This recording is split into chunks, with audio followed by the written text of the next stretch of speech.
Let me start with the general statement.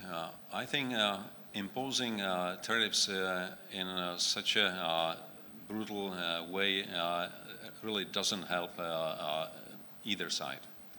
It will not help the situation in Africa, but it will not help situation in Europe, Asia, and even United States.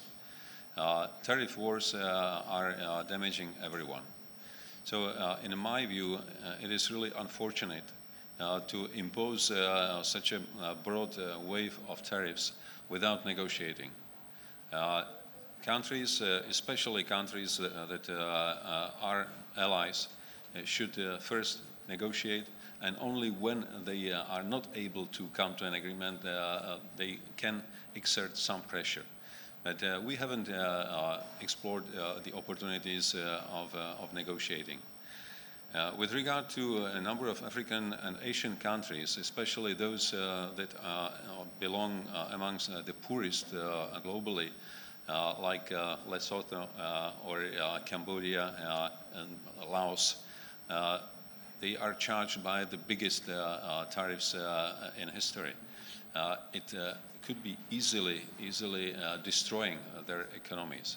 So I really think that we have to collectively address the United States to rethink this approach and to negotiate, because I believe only by negotiating we can achieve a result that will be both beneficial for the United States, balancing more their trade with the world, but also not destroying countries, because by damaging their economies so much, it would create a number of problems that will have to be dealt with later on. That may prove much more costly than reducing the pressure on tariffs.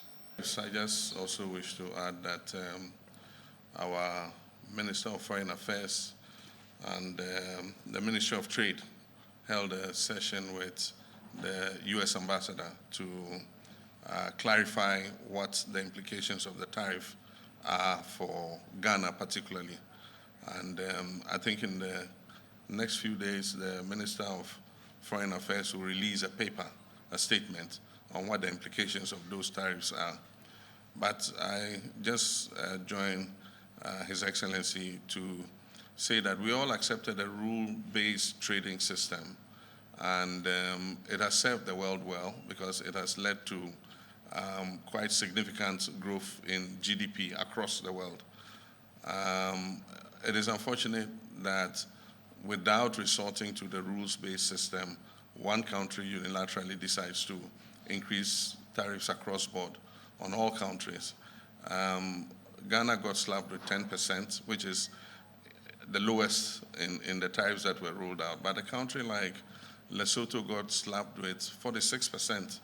And if you understand that one of the largest contributors to Lesotho's economy is the trade and garments industry, export and the AGOA to United States, then you can be sure that it's going to affect a small country like Lesotho. Many of the factories that have set up there might look for areas where they can receive cheaper tariffs, to be able to continue to export into the American market.